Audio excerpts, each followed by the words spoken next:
Fuck. So last video I covered adjusting the steering box in my 3rd gen Dodge. This video here we're going to be going over how to do some pretty standard bearings. In this case we're going to be doing them on my trailer, and yeah, hopefully someone finds this helpful. So here we have my 2008 Snake River Competitor. I just started taking the wheels off here. That's step one. For something like this, you know, obvious tools I like to have: compressor, gun, lube. You can see I got the other side off there and done the other day. Just make sure I go through. You're going to want an oversized socket kit. Canadian Tire rents them, or you can get a shoulder stock. In this case we're going to be using a 38mm for the axle nuts. Before you jack her up, I like to loosen off all the nuts. Keeps the tires on the ground, pressure. It's a little bit easier to get everything undone when the tires aren't trying to spin on you. So once you get your tires off, you're probably going to have a good indication of just how fucked your shit is. In my case, I already did the other side there the other day just to kind of get a gauge before doing a video, but it's fucked. If you take a look over here, you can tell it definitely took me a while to get the tires off, and this is a pretty regular use trailer, so these being so fucking ugly and making scary noises, not so good. Same with this one here. Yeah, something's not right in there. Pull your tire off, we got fucking bugs growing in there. That's no good. I'll come over here, I'll show you what I took off on the other side.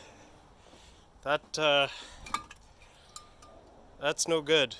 No good at all. You can see I just cut the backing plates, everything right off. You know, I was almost going to reuse these. I cleaned it up, but you look at the inside, and that there would have just chewed apart my brand new pads. So for this video, I'm going to be replacing everything, just cleaning it right out, everything shined up, new backing plates, new drums. It's great. Depending on the condition of your trailer, you know, you can just do brakes, you can just do bearings. But like I said, for this one here, it's costing me $200 a tire for new everything. New backing plate, fucking mint. Another thing I should mention is depending on the type of trailer and the type of brake applications you do, you typically get right hand and left hand brake backings.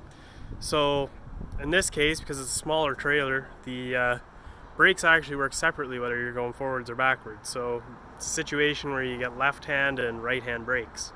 I will show you the difference here once we get installing. Your next step is to gingerly remove the hub. I just fucking knock them off here because I'm putting new ones on. There. Hey, there's some cleanish grease in there, so that's a good one. Let's take a look at this guy here. Oh yeah, there's some clean grease on the nut. That's a good sign. So more typically, we take a screwdriver and pry those guys off real gently. But in this case, my new hub kit comes with new caps, so quick and easy. Next off, we're going to surround ourselves with the appropriate tools. Typically a pair of pliers, 1/2-inch drive socket, some sort of pry bar. These guys here are nice and cheap. They're for doing ball joints. I wouldn't recommend using a screwdriver. They're tempered and they tend to snap and break and do all sorts of bad things. In this case, I scored ourselves a 38mm socket and, of course, our good old ball peen hammer. So we're going to gingerly clean this guy here up, get it all nice and wiped, just like so. It's going to reveal our little cotter pin. Can rip that guy out. Once your cotter pin's removed, take your socket. Another method, which I'll show you here, if you don't have a big socket, take a punch of sorts, you dip it in like so, and then you tap the end with a hammer to release it. It's a poor man's way of getting it off. It works just fine, but if you have the socket, give her a crank, she should fly right off. Next off, we're going to just give her a spin and pull her off. Same, I don't have an axle nut kit, so there's going to be a fancy retainer here. I like to do it like this. Bearing and everything will pop in your hand. I'm doing new bearings, so I'm going to huck my bearing into my shit pile. We're going to keep this guy here with the axle nut nicely to the side. Pull our whole assembly off. Reveal we got shit falling out. That's never good. That there I'm gonna toss. I got a whole new hub. But yeah, look at that. She hasn't been touched in fucking years. Just now, because I have new parts, I'm literally gonna cut all the brakes and shit off. The only thing we got to be careful of is not damaging this guy right here. These threads, everything, we do not go near. We just keep that separate. But all this, I'm literally gonna cut these springs, cut all this shit out, just so I can expose the backing plate. So after prying your brakes off, this is more or less what you're left with here. Nice little snot-nosed motherfucker. There's a little lever here you can pry off. It's all good. Now there are these bolts here. 1, 2, 3, 4. They're pressed in there, bolted on the back. They're gonna be so rusted and fucked up. I'm just gonna cut them off with a zip disc. So I'm just gonna zip, zip, zip, zip. Whole fucking thing will come off. If yours is in good condition, once again, you'll see them right back there. You can try unbolting them, but they never come off how you want them. So we got these guys here all hacked off, and this plate popped off. But what you'll notice is these studs, you can't kick them through that way. But what you can do is you tap them forward. And I just did this one here. You can get your grinding disc in behind that nut real easy now. Cut the nut off the other side and boom. For our next step, it's cleanup time. I'm going to take a die grinder, see what we can do. Now, we're basically just going to clean up this hub unit, get rid of all the rust and shit we don't want in there. Degrease this guy here, just check its overall condition, and get on from there. Well, we got this guy here all polished and shined up. We took our little die grinder here. Basically just, you see there's a little bit of corroding rust up in here I had to chip out, clean up. It's not totally necessary. I mean, you'll see where the grease seal there rides. Basically, as long as from here forward you're perfectly clean, you're good. And clean out these guys a little bit too, but I just like to clean the whole thing in here and just make sure she's nice and shiny.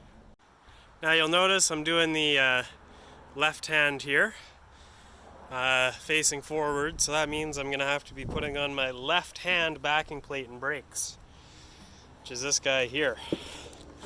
Whole plate, entire assembly bolts on, thought free, real easy. Don't have to fuck with the brakes, don't have to do anything. Just bolt her on there and call her done. So for bolting the backing plates on, I use an RFT method because I don't really care about torquing them too much. So you just put them on RFT real fucking tight. Do them by hand, don't use any giant levers, don't break it. She'll be good. So, new backing plate on and all. Just got her on there, RFT. Now real simple, we got a couple wires sticking out of it. You're gonna connect those up to the old wires using your favorite butt connector method. And we'll be good to fucking go. So when it comes to anything electrical, I love to use a little bit of dielectric grease. In this case, it's a brake lubricant. That isn't the important part. You want dielectric. And basically, can't do it with two hands. I just put a little bit in the end of these guys here, put it together, and it keeps everything from corroding. Keeps it nice and tight in there. All right, new hub time. Basically, what we're going to do is we're going to pack as much fucking grease into here as we can. Before we put it in, what we're going to do is we're going to pack a bunch of grease, just get this bearing all greased up. It's going to sit in like so. We're going to put this guy here in with a mallet, and then we're going to flip it over and we're going to fill the hole up with grease. Here we go. So now, basically what I did is I packed bearing grease into the bearing there. Just in my hand there, you put some grease in bearing and or grease in your hand, you just push it into the bearing and spin it a few times in your hand. Then what I do is I take a bunch of extra grease and I fill in here. I like to fill that in with grease just so when we're going to take a mallet now and tap this guy in, the inside of this is going to be filled with grease, so that bearing is always going to have lots of grease to source from. Alright, this guy we just sit in, and we just gently tap it, go in a circle, there we go, until she's in there nice and flush. Now the inside of the drum, we really want to do our best. We don't want to get grease in there. If we do, we're going to take some brake clean it out.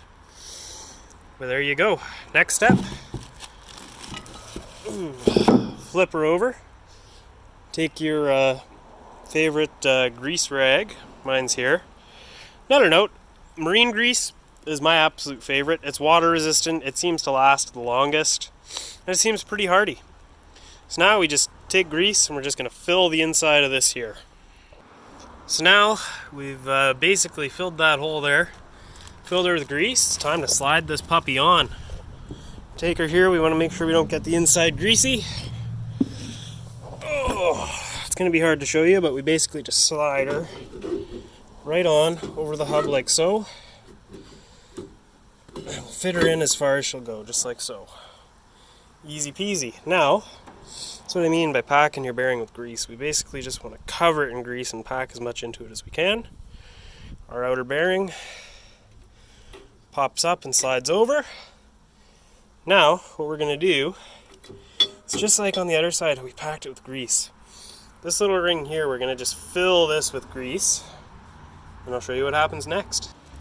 So now, we've got all around that bearing packed with grease. We can take our D retainer nut, throw it on, see some grease will come out. That's fine, we just want it packed. Throw our nut on. Now this is where the trick is. I know a lot of times there'll be torque specs or really you name it. But really, the trick is to just tighten it on as hard, like really as tight as you can with like a 1/2 inch wrench.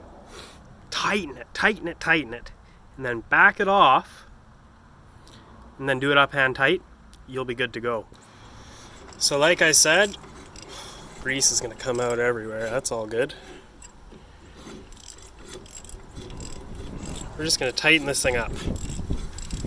Ooh, a lot of play in this guy.